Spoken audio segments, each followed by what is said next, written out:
Alright, YouTube, here we go, man. We're going to talk about a couple pass settings that I think are very important that might go under the radar a little bit. And depending on which game mode you're playing, why or why not, these pass settings make sense, at least to me, in my opinion. You already know I am Sauce DeVille. If you are new, please consider hitting that sub button. We're on the road to 2,000 subs. And if you've been here before and you're back for more, man, please leave a like, leave a comment, whatever you want to do. Let's get to the video. So I'm going to hop into a scrimmage here real quick. Why not go East and West All-Stars? So we're going to go into our options. We're going to go to controller settings and we're going to talk about a couple things. First thing, we're going to scroll down until you see skip pass. Now, by default, skip pass is enabled. And all this means, it says it right on the side, determine if you want to hold down the primary pass button to target a receiver farther away. This basically, look, if you do this on an inbounds pass by accident, happens all the time.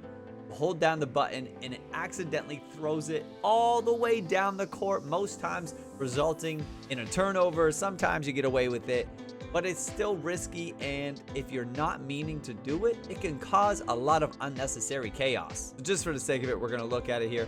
I got LeBron coming down the floor. If I hold X right now, it's going to throw it to somebody far away. SGA way in the corner. If I do it with SGA over here in the corner, guess where it goes?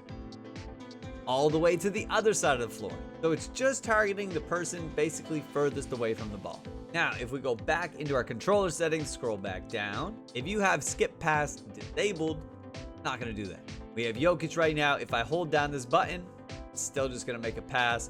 Whoever is highlighted, whoever is selected to receive that pass, that's where it's going. So I suggest actually disabling this because you don't want that chaotic moment where you accidentally hold the button for longer than you thought and it throws it really far away or to somebody you just weren't meaning to pass to. As always, we want to keep control of what we can keep control of. But you might be saying, Sauce, I play big man, I get a lot of rebounds. When the screen is flipping around, if you use the 2K camera, as soon as I get that rebound, I just have to hold down X and it's gonna pass it to somebody who's running down the court. That's how I get a lot of assists. But guess what? That also might be how you get a lot of turnover. If you catch a rebound and they are not wide open, but you're still trying to throw it all the way down the court, you're gonna get a turnover. Don't worry, I'm still gonna get you sorted. We're gonna scroll down. We're gonna go to hold lob pass button, which is Y or triangle. If you're playing single player modes, this is basically anything. My team, any 5-on-5, play now, whatever it is. You can put this on cut to basket,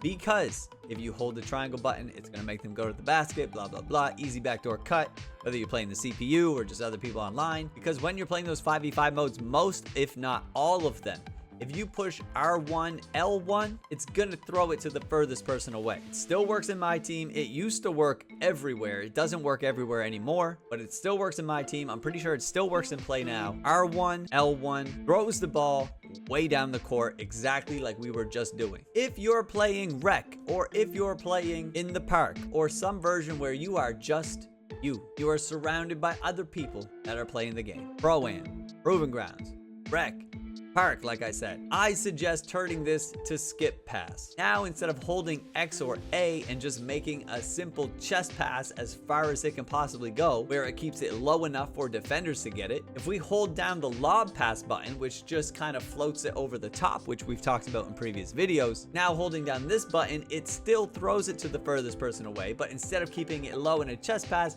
it's gonna lob that ball to the furthest person away, keeping it out of the reach of the defense. Or at least that's the plan. Try to break the habit of holding the primary pass button to make this long pass. Because if you're a big man, you're getting these rebounds, you're holding the lob pass button, you're gonna make your long outlet pass, but you're gonna float it over the top and over the hands of the defender. Well, let's try it. So as you can see, we're gonna hold down the lob pass button now. I'm gonna show it in the half court first. It's probably gonna go way over to SGA in the corner, but it is gonna float it over the top a little bit. The defender's not even gonna reach for this one. You might remember how we threw a turnover from this position over into the corner. Jalen Brunson easily picked it off. Let's see what happens with a lob pass.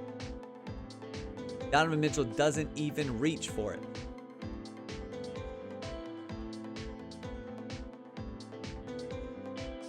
Donovan Mitchell jumps and doesn't get it. Exactly my point. So we're going to look for an offensive rebound here. Somebody's going to be running, and all we're going to do is hold this button, and it's going to throw it right over the hands of Jalen Brunson. I know he's little, but the point is If that ball is lower, it's directly into his hands. And a quick replay of it, look at this. If this is not a high pass and it's actually a lot lower, not only is Brunson gonna get it, but anybody could get it. You throw that pass at chest or face height into 3 defenders, good luck. Especially in the rec, proving grounds, pro-am, all these places where people are constantly in the lanes, constantly pushing that steal button. I think this is a good way to avoid unnecessary turnovers. It's a good habit to get into. Defenders are not expecting it, which can lead you to some wide open buckets. So that's gonna do it, man. That is the video. Super quick crash course on the skip pass. So on that note, I hope you learned something. I hope you enjoyed the video, man. Until next time, please stay happy, stay healthy, stay hydrated, and put some sauce on it.